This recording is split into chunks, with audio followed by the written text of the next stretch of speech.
अपनी तरफ से दिया ये सब के बारे में बता सकता हूँ कि हमारे यहाँ से जो क्यूईपी आपको पता है कि क्यूईपी के अंदर ही टेस्ट लिखवाते हैं बहुत सारे। पिछली बार तो हमने बहुत सारे टेस्ट लिखवाए थे, वीडियो क्लासेस होती हैं और सारा पेपर 1 2 3 4 5 6 और ये सारे कंपोनेंट्स हम इसमें कवर कराते हैं। आज तक की हिस्ट्री में मैं ये गारंटी के साथ कह सकता हूँ सोशल मीडिया में, लेकिन परसेंटेज वाइज किसी भी संस्था का इस तरीके का उत्तर लेखन की वीडियो क्लासेस और टेस्ट सीरीज में इन सारी चीजों में ऐड कराने के बाद में इतना अच्छा सक्सेस रेट आया होगा।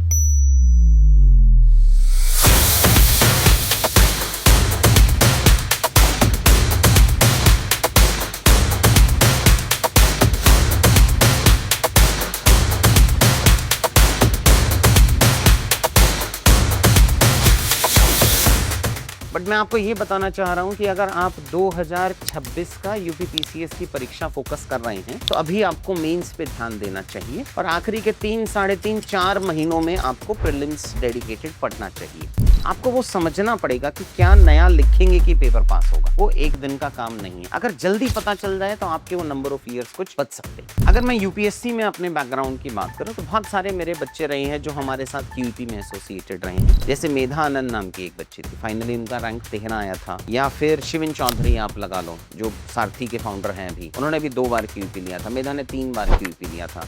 या फिर हम जीनिया की बात करें, बहुत सारे ऐसे बच्चे हैं जो फाइनली सेलेक्ट हुए हैं। या अयान जैन की बात कर लो, जिन्होंने 1 से ज्यादा बार में क्यूईपी लिया था। और जो हिंदी मीडियम वाला बैच है, कोर्स डिटेल बगल में देखोगे, वो अपना 15 तारीख से शुरू हो रहा। तो 15 अप्रैल से स्टार्ट है हिंदी मीडियम का बैच और 16 अप्रैल से स्टार्ट है इंग्लिश मीडियम का बैच। इंटरव्यू वाले जो बच्चे हैं वो शायद 35-30 बच्चे कुछ अलग हैं, वो अलग हैं। अगर मैं उनको जोड़ लेता हूँ तो 100+ सिलेक्शन है पहले बैच में।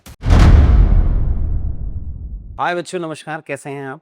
तो सबसे पहले तो यूपीपीसीएस का जो रिजल्ट आया था 29 मार्च को, उसकी एक छोटा सा मैं आपको रिपोर्ट कार्ड बताना चाहूँगा, आप लोगों के साथ में साझा करना चाहूँगा कि जो हमारा पहला बैच था, उत्तर प्रदेश पीसीएस का पहला बैच, जो हमने 5 जनवरी 2025 को शुरू किया था, वो कैसा रहा, क्या गया उसमें, कैसा फेजेस आए, अलग अलग फेजेस आए थे इंस्टीट्यूशन के पर्सपेक्टिव, मेरे इंडिविजुअल के पर्सपेक्टिव में, मेरे लाइफ के काफ़ी डिप पॉइंट्स में से था जिस टाइम पे वो बैच चल रहा था। फाइनली अभी जो रिजल्ट आया वो कैसा हुआ। तो सबसे पहले तो आप में से बहुत हजारों बच्चे कह सकता हूँ मैं, बिकॉज 1000 से ज़्यादा बच्चे थे हमारे उस बैच में। उन्होंने बहुत विश्वास करके हमारे बैच में एडमिशन लिया था। ऑल्दो पहला बैच था, उसके बावजूद ऐसी स्थिति आई कि 5 जनवरी 2025 को बैच चालू किया और 31 जनवरी तक हम जितनी सर्विस दे सकते थे उससे बहुत ज़्यादा बच्चे आ गए और 31 जनवरी 2025 को हमने वो बैच के एडमिशन्स पॉज कर दिए, बंद कर दिए 1 महीने के लिए। मतलब जब तक हम वो क्वालिटी नहीं बढ़ा पाए, वैल्यूएटर्स नहीं आ पाए, ऑडियो फीडबैक, फैकल्टीज़ का, क्लास मैनेज का, बहुत सारी चीज़ें थी। उस टाइम अगर आप वो पुराना वीडियो देखेंगे तो बहुत सारे बच्चों ने कमेंट्स किया था कि ये गलत है, आप सिर्फ पैसा वैसा के लिए कर रहे हो। आई डोंट नो क्या क्या दिया था कि ऑनलाइन में एडमिशन देने में क्या ही चला जाएगा, आप दे लो, आपको क्या दिक्कत हो रही है इसमें। तो उस टाइम पे जो हम देख पाते हैं एज ए टीचर या संस्था से एसोसिएट होके, वो ये देख पाते हैं कि कितने बच्चों को हम वो क्वालिटी सर्विस दे पाएंगे जहां से वो फाइनल सिलेक्शंस के डायरेक्शन में जाए। सिर्फ एनरोलमेंट कराना, फेलिसिटेशन के इवेंट्स करा देना, आपने बहुत सारे वीडियो देखे होंगे अभी कि एक संस्था होती है, वो बहुत सारे बच्चों को फेलिसिटेशन के लिए बुलाती हैं और वहाँ अच्छी अच्छी स्टोरी बनती है और वो इमोशंस के बेसिस पे एडमिशन्स होते हैं। अनफॉर्चुनेटली मैं इसमें थोड़ा सा एक अपना अलग वो रखता हूँ। बच्चों को फेलिसिटेशन के लिए बुलाना बहुत अच्छी बात है, बहुत मेहनत के बाद वो बच्चा पास होता है। बट प्रॉब्लम ये होती है कि जो आम व्यूवर होता है वो ये देख लेता है कि हो सकता है वो बच्चे उन्हीं संस्थानों से उन्होंने एक्चुअल में वैल्यू ऐड किया था। कभी कभी ये 1 to 1 रिलेशन नहीं होता है। मैं अपनी तरफ से दिया ये सब के बारे में बता सकता हूँ कि हमारे यहाँ से जो क्यूईपी आपको पता है कि क्यूईपी के अंदर ही टेस्ट लिखवाते हैं बहुत सारे। पिछली बार तो हमने बहुत सारे टेस्ट लिखवाए थे, वीडियो क्लासेस होती हैं और सारा पेपर 1 2 3 4 5 6 और ये सारे कंपोनेंट्स हम इसमें कवर कराते हैं। तो उस बैच से जो हमारा पहला बैच था, फॉर्चुनेटली आपकी मेहनत, भगवान के आशीर्वाद से कुछ 70+ सिलेक्शंस आए हैं। आज तक की हिस्ट्री में मैं ये गारंटी के साथ कह सकता हूँ सोशल मीडिया में, आज तक की हिस्ट्री में कभी ऐसा नहीं हुआ है जब उत्तर प्रदेश पीसीएस में, आप परसेंटेज निकाल लेना बिकॉज थोड़ी वैकेंसी ज्यादा थी तब कम होती होंगी, लेकिन परसेंटेज वाइज किसी भी संस्था का इस तरीके का उत्तर लेखन की वीडियो क्लासेस और टेस्ट सीरीज में इन सारी चीजों में ऐड कराने के बाद में इतना अच्छा सक्सेस रेट आया होगा। आपने बहुत विश्वास किया हमारे ऊपर, उसके लिए थैंक्स। अब वही मेहनत मैं वापस स्टार्ट कराना चाह रहा हूं। अभी तक जो हम दे रहे थे वो रिकॉर्डेड क्लासेस दे रहे थे, बिकॉज ये जो एग्जाम है 6 दिसंबर को प्रीलिम्स का, बहुत सारे बच्चों ने रैंक इंप्रूवमेंट के लिए भी आते हैं हमारे पास, उन बच्चों ने, बाहर बच्चों ने बहुत सारा रिक्वेस्ट ये किया था कि क्योंकि अभी इस एग्जाम में टाइम है आपके पास में, अप्रैल, मई, जून, जुलाई, अगस्त, सितंबर, अक्टूबर, नवंबर, दिसंबर, तो ये 8-9 महीने अभी हैं। और अगली बार का जो मेंस होगा वो अप्रैल या मई के महीने में होगा, बिकॉज इलेक्शन होगा बीच में, तो 5-6 महीने तब होंगे। तो मोटा मोटी अपने पास में 13-14 महीने के आसपास का समय है। तो अगर हम इसको लाइव क्लासेस करेंगे, बच्चा ऑफलाइन में आएगा, पढ़ेगा, जुड़ेगा, तो शायद वही ऐसी एनर्जी जो हमने फर्स्ट बैच में रेप्लिकेट की थी या जो सेकंड बैच में रेप्लिकेट की थी, वो इस थर्ड बैच में रेप्लिकेट कर पाएंगे। बहुत सारा हम देखा, सब कुछ किया, फाइनली वी हैव डिसाइडेड कि हम उत्तर प्रदेश पीसीएस का इंग्लिश का भी और हिंदी का भी लाइव बैचेस लेके आ रहे हैं आपके लिए, क्यूईपी का। सो बिफोर, जब मैं कोर्स की डिटेल बताता हूं तो आमतौर पे हो ही जाता है, बट मैं आपको ये बताना चाह रहा हूं कि अगर आप 2026 का यूपीपीसीएस की परीक्षा फोकस कर रहे हैं तो अभी आपको मेंस पे ध्यान देना चाहिए, और आखिरी के 3, 3.5, 4 महीनों में आपको प्रीलिम्स डेडिकेटेड पढ़ना चाहिए। बहुत सारे टॉपर सेशन आपने देखे होंगे, और हो जाएंगे टॉपर सेशन। तो टॉपर्स का सेशन सुनने में अच्छा लगता है, बट उनके पीछे की मेहनत आप देखिए। एक बच्चा है सुशांत, एक बच्चा है, वो हिंदी माध्यम का बच्चा है, या जो इस बार बच्चा एसडीएम बना है, 22 रैंक आई है जिनकी, तो पंकज। तो अगर आप ये देखेंगे, आप समझिए कि उनको 6 साल, 7 साल, 8 साल, 7 मेंस, 6 मेंस, 8 मेंस लगातार दिए हैं उन्होंने, वहां से पेपर पास नहीं हो रहा है। आपको वो समझना पड़ेगा कि क्या नया लिखेंगे कि पेपर पास होगा। वो एक दिन का काम नहीं है। अगर जल्दी पता चल जाए तो आपके वो नंबर ऑफ ईयर्स कुछ बच सकते हैं। तो क्या है वो, किन चीजों पे ध्यान देना है? हर कोई यही कहता है कि भाई पेपर 5, पेपर 6 कर लो, ऐसे कर लो, एथिक्स थोड़ा अलग आ रहा है वो कर लो। इस बार तो पेपर 1, 2, 3 के क्वेश्चंस भी थोड़े यूपीएससी की तरफ और यूपीएससी अलाइंड आए हैं। प्रीलिम्स की परीक्षा भी यूपीएससी अलाइंड आई थी, और थोड़ा हिंदी का पेपर कर लो। अगर ये सारी चीजें हम कर लेते हैं तो लगता है कि हम थोड़ा सक्सेस के पास पहुंचते चले जाएंगे। अगर मैं यूपीएससी में अपने बैकग्राउंड की बात करूं तो बहुत सारे मेरे बच्चे रहे हैं जो हमारे साथ क्यूईपी में एसोसिएटेड रहे हैं। जैसे मेधा आनंद नाम की एक बच्ची थी, फाइनली उनका रैंक 13 आया था। या फिर शिविन चौधरी आप लगा लो, जो सारथी के फाउंडर हैं अभी, उन्होंने भी 2 बार क्यूईपी लिया था। मेधा ने 3 बार क्यूईपी लिया था। या फिर हम जीनिया की बात करें, बहुत सारे ऐसे बच्चे हैं जो फाइनली सेलेक्ट हुए हैं। जहां अयान जैन की बात कर लूं, जिन्होंने 1 से ज्यादा बार में क्यूईपी लिया था। क्यों लिया होगा वो समझते हैं हम, ये क्यूईपी लिया था नहीं लिया था ये सेकेंडरी। बिकॉज आपको मल्टीपल फेजेस में पढ़ाई करनी होती है। एक बार पूरा सिलेबस कंप्लीट, फिर उसको थोड़ा कंसोलिडेट करना, फिर थोड़ा टेस्ट लिखना, फिर सेकेंड राउंड का वैल्यू एडिशन। मेंस के मार्क्स एक स्टेज पे नहीं बढ़ते हैं। मेंस के मार्क्स बढ़ते हैं एक लेवल पे आ जाना, और उसके बाद नेक्स्ट लेवल पे आ जाना, और फिर नेक्स्ट लेवल पे आ जाना। आप एक ही दिन में ये नहीं सोच सकते हैं कि आपके 8 मार्कर क्वेश्चन में आप 8 पॉइंट भी लिख लो, आप उसमें थोड़ा बहुत ग्राफ भी बना लो, कुछ कीवर्ड भी लिख लो, छोटा इंट्रो भी लिख लो, सारे पार्ट्स कवर कर लो। नहीं, हमें एक फ्रंट पे एक बार लड़ना होगा। उसका सोल्यूशन जो मैंने यूपीएससी में निकाला था, वही सॉल्यूशन अब हम यूपीपीसीएस में आपके लिए लेके आ रहे हैं। शायद वही सॉल्यूशन है, रिजल्ट आने में समय लगता है, कि इस बार यूपीएससी में टॉप 10 में, आपको पता है कंपटीशन बहुत ज्यादा होता है, इसमें 3 क्यूपी के बच्चे हैं। सेम यूपीपीसीएस में कोशिश कर रहे हैं। वो दिन भी आएगा जब हम यूपीपीसीएस में भी टॉप 10 में बहुत सारे रैंकर्स लेके आएंगे। बट अभी के लिए तो जो मैं सॉल्यूशन आपको दे सकता हूं वो बता रहा हूं भाई। ये जो पेपर 5, पेपर 6 है, ये अपने को 2 बार पढ़ना है। ये जो एस्से है 2 बार पढ़ना है। एथिक्स है 2 बार पढ़ना है। हिंदी ऑप्शनल है, मतलब कम कर सकते हैं अपन। बट ये पेपर 5, पेपर 6, एस्से और जीएस4 अपने को कम से कम 2 बार क्लास के फेज में पढ़ना है। तो ये पेपर 5, पेपर 6 की क्लासेस हम लाइव करेंगे अभी, मतलब प्रीलिम्स में जुड़ने से पहले। 2 पार्ट में प्रिपरेशन होगी ना। एक बार तो अभी 6 दिसंबर से पहले जो मेंस की प्रिपरेशन करनी है, और दूसरा हो गया जो फिर अगले प्रीलिम्स और मेंस में, मतलब 6 दिसंबर 2026 के बाद से लेके और ये अप्रैल मई 2027 के बीच में जो पढ़ना है।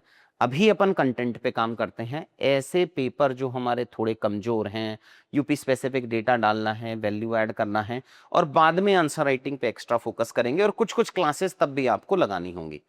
तो पेपर 5-6 आपको 2 बार पढ़ना है, एक बार अभी आप मेरे पास साथ में पढ़ो और एक बार सेकंड टाइम पे। आप समझिए प्री और मेंस के बीच में जब हम पढ़ाते हैं तो हमारे पास भी समय कम रहता है, क्लासेस फिनिश करानी है, सब कुछ फिनिश करानी है, बच्चा भी माइंडसेट है, फिर वो क्लास भी लगाता है, फिर वो टेस्ट भी देता है, बहुत सारी प्रॉब्लम्स है। तो इसका सोल्यूशन ये निकल सकता है कि 5-6 को होलिस्टिकली अभी कवर करते हैं, टेस्ट भी लिखेंगे, एसए को भी खत्म करते हैं, GS4 को भी खत्म करते हैं। ये 4 पेपर प्लस GS 1 2 3 में से कोई एक पेपर और उठा लेते हैं, तो 3-4 GS के पेपर अभी खत्म कर लेते हैं और एक एसए अभी खत्म कर लेते हैं अगले 5 महीनों में, अलॉन्ग विद प्रीलिम्स की हफ्ते में 2 क्लास करके। तो ये 4 क्लास कर देते हैं, 2 प्रीलिम्स की क्लास कर लेते हैं, हफ्ते में 6 क्लास करके, both English medium as well as Hindi medium. अलग से क्लासेस चलेंगी भाई इंग्लिश मीडियम की, अलग से क्लासेस चलेंगी हिंदी मीडियम की। शेड्यूल मैं आपके साथ में अभी यहाँ शेयर कर दूंगा। फिर प्रीलिम्स पैरेलली कर रहे हैं, साथ में प्रीलिम्स की हर क्लास के बाद एक उसका टेस्ट होता है, ऑब्जेक्टिव टाइप ऑफ क्वेश्चंस कर रहे हैं अपन साथ साथ में प्रिपेयर, इसकी समरी नोट्स भी दी जाती हैं आपको। और उसके बाद जब प्रीलिम्स आपका खत्म हो जाएगा तब हम एक अच्छे लेवल पे पहुंचे होंगे। अच्छे लेवल का मतलब ये है कि अगर मैं पेपर 5 और पेपर 6 का, जैसे मान लो ये है कुछ हिंदी मीडियम के नोट्स होंगे शायद, अगर मान लो मैं कुछ इस तरीके के नोट्स अपने लिए बना लेता हूं, उन 4 पेपर्स के जो मैंने बोला, पेपर 5, पेपर 6, एस्से और एथिक्स। अगर एस्से का तो अलग तरीके के नोट्स बनेंगे, बट हाँ नोट्स तो बनेंगे। अगर मैं कुछ इस तरीके के नोट्स बना लेता हूं, जैसे उत्तर प्रदेश में बुनियादी ढांचा है, पेपर 6 का है इकोनॉमिक्स का, एक इंट्रोडक्शन, दूसरा इंट्रोडक्शन, कुछ पॉजिटिव कीवर्ड्स, कुछ नेगेटिव कीवर्ड्स, कुछ ग्राफ वाले कंपोनेंट जो अपन ने बना लिए हैं, उसकी चुनौतियां क्या हैं उत्तर प्रदेश में बुनियादी ढांचे की, उसका महत्व क्या है, उसके उदाहरण क्या क्या है, एक वैल्यू एड का इसमें अपन ने ग्राफ वगैरह ऐड कर लिया है।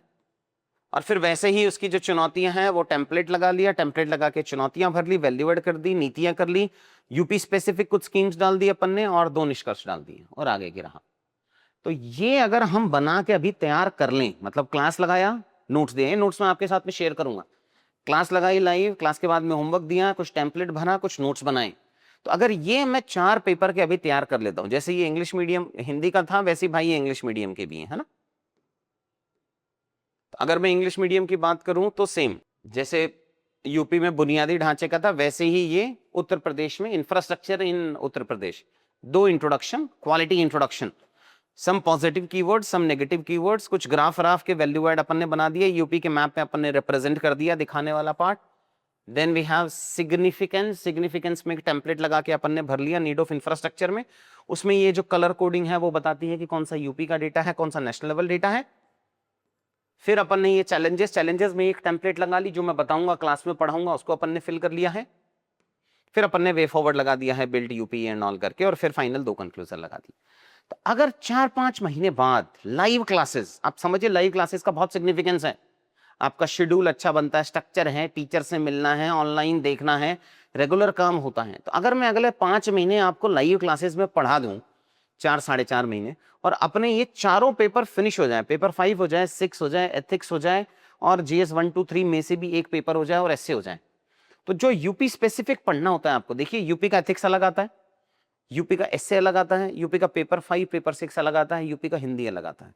तो अगर ये मैं 2 बार कवर करा दूं तो मैं आपको गारंटी दे सकता हूं कि अगली बार ये जो 70 सिलेक्शन है ये नंबर बढ़ के 250-300 के आसपास में पहुंच जाएगा, और उस साल तो हो सकता है वैकेंसी ज्यादा है तो और ज्यादा नंबर पहुंच पाए। तो इसका मतलब अगर अपन ये फिनिश कर दें अगले 4-5 महीने में, उसके लिए आपको मुझे हर दिन मोटा मोटी 4-1 घंटे 5-1 घंटे देना है, 2 घंटे की क्लास, 2.5-3 घंटे के आसपास का असाइनमेंट। तो अगर आप वर्किंग भी हैं तो, और अगर आप ये फॉलो कर सकते हैं तो मुझे लगता है आप ये अगले 5 महीने की मेहनत हमारे साथ में कर सकते हैं। तो ये कुछ ये टॉपिक्स के नोट्स जो हैं ये मैं आपको अवेलेबल कराऊंगा इस कोर्स के अंदर, बट आपको इसके साथ में अपने खुद के नोट्स बनाने पड़ेंगे, चाहे आप देख के अपनी हैंडराइटिंग में जो नोट्स बनते हैं उसकी बात ही कुछ और होती है, इसकी रिकॉलेबिलिटी कुछ और होती है। एनीवेज, ये तो हो गया कोर्स से रिलेटेड कुछ बैकग्राउंड, कुछ अच्छे कुछ खराब, एक छोटा सा नेगेटिव भी बता पाऊंगा मैं आपको कि क्योंकि 18 मई को थोड़ा अनफॉर्चुनेट इंसिडेंट हो गया था 2025 में, तो आखिरी के 15-20-25 दिनों में मैं थोड़ा कम सपोर्ट कर पाया था आपके बैच के लिए, उसके लिए सॉरी, बट मेरे हाथ में नहीं था वो, मतलब वो इतना फायर का बड़ा इंसिडेंट हो गया था कि थोड़ा गड़बड़ हो गया था फेस, तो थोड़ा बहुत सपोर्ट मैं कम कर पाया था। तो अगर उस बैच के जो बच्चे थे, जो हजारों बच्चे थे, जिन्होंने 1000 कुछ बच्चे थे, जिनको अगर कुछ और वापस सपोर्ट चाहिए होगा तो आप प्लीज मुझे बोलिएगा, I will try my level best to help you. At least आपको जो मैं सर्विस नहीं दी थी बट कुछ कंपोनेंट जैसे अगर मान लो 2-4 क्लासेस में हिंदी की और करा देता, कराई थी हमने 3-4 क्लासेस, बट और कुछ वैल्यू ऐड कराई जा सकती थी। तो अगर आप जो हमारे फर्स्ट बैच के स्टूडेंट थे 2024 के, इंग्लिश और हिंदी दोनों मीडियम वाले, अगर आपको मेरे से कुछ भी चाहिए होगा तो आपके पास, आपको तो पता ही, वो टेलीग्राम ग्रुप में मैं हूँ ही, आप वहां डाल सकते हो या फिर आप मुझे पर्सनल डीएम कर सकते हो। आपको यूपीपीसीएस का एक कोर्स है, फिर बता रहा हूं मैं आपको, ये लाइव कोर्स होगा। ये जो मैंने आपको सब्जेक्ट्स बताए हैं ये लाइव सब्जेक्ट्स अभी पढ़ाए जाएंगे अगले 5 महीने में। पैरेलली प्रीलिम्स की क्लासेस होंगी, फिर प्रीलिम्स के बैच के बाद ये सारी क्लासेस होंगी सारे पेपर की वापस। बट सोचो अभी अगर हमने वो पढ़ के तैयार कर लिया 4-5 महीने में, तो हम बहुत एडवांटेजेस पोजीशन में होंगे। ये जो प्रॉब्लम आती है ना, हमने 2 मेंस लिखे, हमने 4 मेंस लिखे हैं, 7 मेंस लिखे हैं, बट पेपर पास नहीं हो रहा, उसका सोल्यूशन तो देखो यार, आपके एफर्ट से ही निकल के आएगा। राइट डायरेक्शन में एफर्ट्स तो बच्चे डाल ही रहे थे यार, बट प्रॉब्लम है कि अगर मैं राइट डायरेक्शन में नहीं डालूंगा तो रिजल्ट निकल के नहीं आएगा, तो उस पर काम करेंगे अपन। तो ये आपको यहाँ जाना है कोर्स वोर्स पे, कहाँ जाना है, यहाँ पे है शायद, यहाँ पे अपन यूपीपीसीएस कहीं दिख रहा है क्या, ये रहा यूपीपीसीएस कोर्स है 26-27, इस पेज पे आओगे। ये इंग्लिश मीडियम का कोर्स है, ये हिंदी मीडियम का कोर्स है। आपको इंग्लिश मीडियम के कोर्स के व्यू डिटेल्स में जाना है। व्यू डिटेल्स में जाओगे आप तो आपको यहाँ कोर्स डिटेल तो देख लेना, यहाँ आपको व्यू क्लास शेड्यूल देखना है। तो ये क्लास शेड्यूल मैं आपके साथ में दिखना चाह रहा था कि ये जो इंग्लिश वाला बैच है ये 16 अप्रैल से स्टार्ट हो रहा है, और जो हिंदी मीडियम वाला बैच है कोर्स डिटेल बगल में देखोगे वो अपना 15 तारीख से शुरू हो रहा है। तो 15 अप्रैल से स्टार्ट है हिंदी मीडियम का बैच, और 16 अप्रैल से स्टार्ट है इंग्लिश मीडियम का बैच। बाकी लाइव क्लासेस हैं, स्टार्टिंग में साइंस ऑफ आंसर राइटिंग की क्लासेस होंगी, बेसिक हाइजीन फैक्टर्स क्या हैं वो सब कराने हैं, डायग्राम वगैरह कराने हैं। उसके बाद मैं GS3 से शुरू करा रहा हूं इसको, जैसा मैंने आपको बताया 1 2 3 में से कोई एक, तो GS3 की कुछ क्लासेस कराऊंगा मैं आपको वही, क्योंकि वहां से अगर मैं नेशनल लेवल की इकोनॉमिक्स समझ लेता हूं तो स्टेट लेवल की इकोनॉमिक्स समझना ईजी रहता है। तो सबसे पहले आप लोगों की GS3 की क्लासेस होंगी, फिर उसके बाद में शायद एससी GS3 फिनिश होने के बाद आपकी SC की क्लासेस हैं।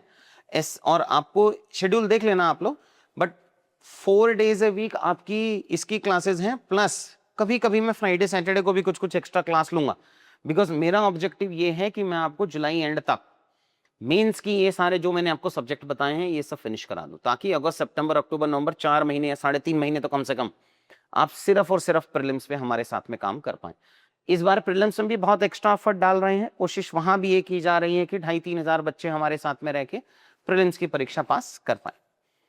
तो यहाँ पे आपकी फ्राइडे और सैटरडे को एक मेंस की क्लास हुआ करेगी और एक प्रीलिम्स की क्लास हुआ करेगी। शेड्यूल मैंने आपके साथ में सारा शेयर कर दिया है। ये इंग्लिश मीडियम का शेड्यूल है, सिमिलरली आपको ये हिंदी मीडियम का शेड्यूल है।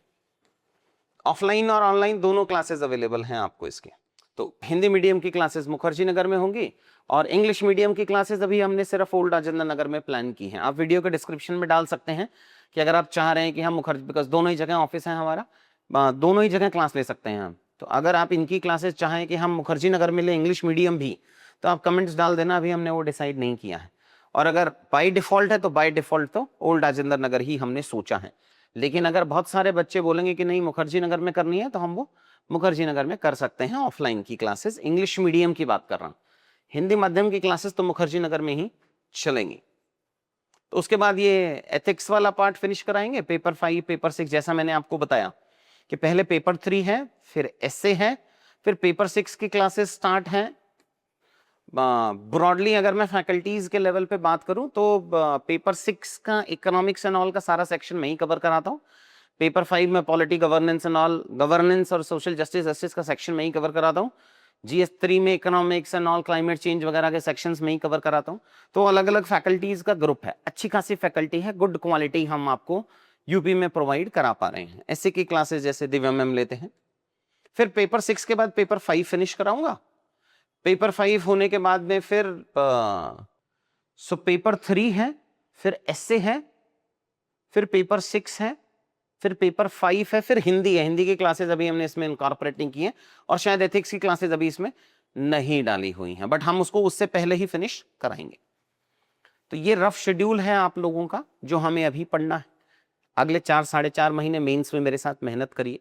सिर्फ टॉपर्स के फेलिसिटेशन वीडियो देख के या इमोशनल बातों से पेपर पास नहीं होता है।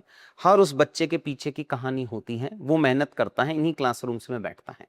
आप जो भी हमारे 60 70 80 बच्चे जो ये मैंने आपको बताए हैं जो क्यूईपी के बच्चे हैं, एक भी इंटरव्यू के कैंडिडेट का, ऑल्दो मैंने करीब करीब 30 बच्चों के साथ 1 to 1 किया था इंटरव्यू में भी, जो सिर्फ इंटरव्यू वाले बच्चे थे, एक भी उन बच्चे का नाम हमने इसमें नहीं लिया है। ये सारे मेरे क्लासरूम स्टूडेंट हैं जिन्होंने क्यूईपी में हमारे साथ पढ़ाई की है।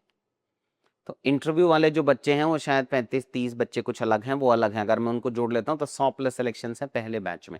बट क्योंकि इंटरव्यू में आपका वेटेज कम रहता है, बच्चे की मेहनत में, एफर्ट में, आपने उनके कोई आंसर चेक नहीं किए होते हैं, काफ़ी स्टेज पार करने के आते हैं, आप एक मॉक इंटरव्यू करा देते हो और आप बोल देते हो कि बच्चा हमसे एसोसिएटेड है, फिर वो नंबर आप दिखाते हो। तो आप मेरे पास आए तो कोशिश करना आप किसी सेलेक्टेड बच्चे जो 60-70 बच्चे हैं उनसे, या आसपास जो समझदार से बच्चे हैं उनसे फीडबैक लेके आए। फ़ायदा क्या होगा उससे कि या तो आप नहीं आएंगे तो प्रॉब्लम सॉल्व है, अगर आप आएंगे तो शुरुआत में जो मैं आपसे काम कराऊंगा, जैसे कि अगर मैं आपको बोलूँगा कि भाई साहब ये साइंस ऑफ आपको इन 40 क्वेश्चंस पीवाईक्यू के इंट्रोडक्शंस या परिचय लिख के लाने हैं, तो वो ये नहीं होगा कि मैं सिर्फ परिचय क्यों लिखूँ, या मैं सिर्फ निष्कर्ष क्यों लिखूं, या मैं 2 तरीके के परिचय क्यों लिखूं, 2 तरीके के निष्कर्ष क्यों लिखूं। आपको 100% समर्पण के साथ में आना होगा, नहीं तो अपना 1 महीना वेस्ट हो जाएगा। अपन को रियलाइज तो हो जाता है वैल्यू एडिशन का सिग्निफिकेंस क्या है, लेकिन वो 1 महीने बाद होता है, तो वो थोड़ा सा अपना लॉस हो जाएगा। तो ये नए 2 लाइव बैचेज हैं इंग्लिश और हिंदी मीडियम के लिए, इसकी पढ़ाई शुरू करते हैं, बढ़िया मेहनत करेंगे। जब यूपी फर्स्ट जो 6 दिसंबर के आसपास में प्रीलिम्स है, उससे पहले मुझे लगता है इतनी चीजें हम पूरी कर लेते हैं। तो मिलते हैं आपसे 15 तारीख को मुखर्जी नगर में हिंदी मीडियम के लिए, और 16 को आप इस वीडियो के कमेंट में डाल देना, डिपेंडिंग अपॉन हम ऑफलाइन की क्लासेस देख लेंगे कि मुखर्जी नगर में करवानी है कि ओल्ड राजेंद्र नगर में करवानी है। कमेंट्स के बेसिस पे ही डिसीजन होगा, तो अगर ज़्यादा कमेंट्स मुखर्जी नगर के आएंगे इंग्लिश मीडियम तो वहाँ करा लेंगे, और ज़्यादा अगर यहाँ ओल्ड राजेंद्र नगर के आएंगे तो यहाँ करा लेंगे। तो यही रफ है। कोशिश ये भी कर रहे हैं हम कि प्रयागराज जगह में हम कुछ टेस्ट सेंटर स्टार्ट कराएं ताकि आपको टेस्ट लिखने का फ़ायदा हो। कोशिश उन डायरेक्शंस में है हमारी भी चल रही है। तो अगर बहुत कुछ नया न्यूज़ होगा तो मैं आपके साथ में ज़रूर शेयर करूँगा। तो 15 तारीख को मिलते हैं, तब तक अपन पढ़ाई करते हैं। जो मेरे एग्जिस्टिंग बच्चे हैं, जैसे ऑलरेडी एक इंटीग्रेटेड का बैच चल रहा था जिसमें हम रिकॉर्डेड क्लासेस दे रहे थे, उस रिकॉर्डेड क्लास वाले बैच के बच्चों के लिए ये बैच एकदम फ्री है। ऑल्दो हमने आपसे प्रॉमिस नहीं किया था, ऑलरेडी शायद 350 बच्चे हो गए हैं उस बैच के अंदर में। आपको हमने ये नहीं बोला था कि हम आपको अभी लाइव क्लासेस कराएंगे या आप उसमें बैठ पाएंगे, बट जितने भी इंटीग्रेटेड बैच के बच्चे हैं उनको ये जो सेकंड बैच जो हमारा हुआ था 2025 वाला, इसकी रिकॉर्डेड का एक्सेस तो है ही आपको, बट अभी ये जो लाइव क्लासेस कराने वाले हैं जो कि थोड़ा महंगा बैच है जो मैंने आपको बताया था, बट आपको वो सारी live classes free of cost इसी बैच के अंदर अंदर में अवेलेबल हो जाएंगे। आपको कोई एक्स्ट्रा पैसा देने की जरूरत नहीं है। आप ऑफलाइन है तो ऑफलाइन में आप बैठ के मेरी क्लासेस अटेंड कर सकते हैं, ऑनलाइन है तो आपको ऑनलाइन अवेलेबल करवाई जाएगी। तो यही सब मुझे आपके साथ में शेयर करना था। यूपी की पढ़ाई शुरू करते हैं। 1.5-2 महीने हैं जहां पे अपन एक लेवल पे इंक्रीज करके आपके आंसर राइटिंग को सुधार सकते हैं। एक बार शुरुआत में 1-1.5 महीने मेहनत कर लेते हैं, फिर चीजें थोड़ी स्मूथ हो जाए। सबसे जरूरी जो हमारे 70 बच्चे यूपी पीसीएस में इस बार पास हुए हैं, उनकी अगर आपको आंसर कॉपी देखनी है, आपको पता है कि हमने पिछली बार भी टॉपर्स के कुछ आंसर्स लिखवाए थे वो पीवाईक्यू के लिए, बट ये तो वो कॉपीज हैं जो इन बच्चों ने 70 प्लस बच्चों ने हमारे साथ में बैठ के और क्यूईपी के अंदर टेस्ट लिखे थे। आपको वहां क्लिक करना है, ये यूपीएससी के बच्चे हैं हमारे, यहां क्लिक करेंगे आप तो यूपी पीसीएस के बच्चे आपको मिल जाएंगे। तो आपको जाना है यहाँ यूपी पीसीएस से रिलेटेड बच्चों को आपको लिखना है, और यहां जाके आप उनकी आंसर कॉपी देख सकते हैं। उन्होंने जो हमारे साथ में टेस्ट लिखे हैं उनकी आंसर कॉपी आप देख लेंगे। जैसे आप अनन्या देखेंगे तो अनन्या ने हमारे से सिर्फ टॉपर्स हैंड रिटन आंसर्स लिए थे, ये हमारे क्यूईपी के बैच की स्टूडेंट नहीं थी। तो वो जो मैं आपको 70 बच्चे बता रहा हूं उसमें ये नहीं है, बट उन्होंने हमारे साथ 2 किया था, एक शायद इंटरव्यू ले रखा है और एक ये ले रखा है। तो इंटरव्यू और ये इंटरव्यू वाला पार्ट जैसा मैंने आपको बताया था हमने इसमें इंक्लूड नहीं किया है। तो इन बच्चों के टेस्ट आप यहां से जाके डाउनलोड कर सकते हैं। सबसे पहले ये सीख लेना, बिकॉज इंग्लिश मीडियम है तो इंग्लिश, हिंदी मीडियम तो हिंदी, किस तरीके का उत्तर लेखन करके ये टॉपर बने हैं वो समझना है। अभी मैंने इसमें उनके असाइनमेंट ऐड नहीं कराए हैं, वो बहुत जरूरी है। तो इन बच्चों ने, क्योंकि मैं क्यूईपी में बहुत सारे असाइनमेंट भी करवाता हूं, तो आप वो असाइनमेंट भी इनके डाउनलोड कर लेना। तो आप यहाँ जाएंगे तो करीब करीब ये 68 बच्चे हैं, तो उन 68 बच्चों का आप यहाँ जाके इनके आंसर कॉपीज एंड ऑल आप यहाँ से जाके ये सब डाउनलोड कर सकते हो भाई। ठीक है, तो ये सब अपन डाउनलोड करके पढ़ाई शुरू कर देंगे।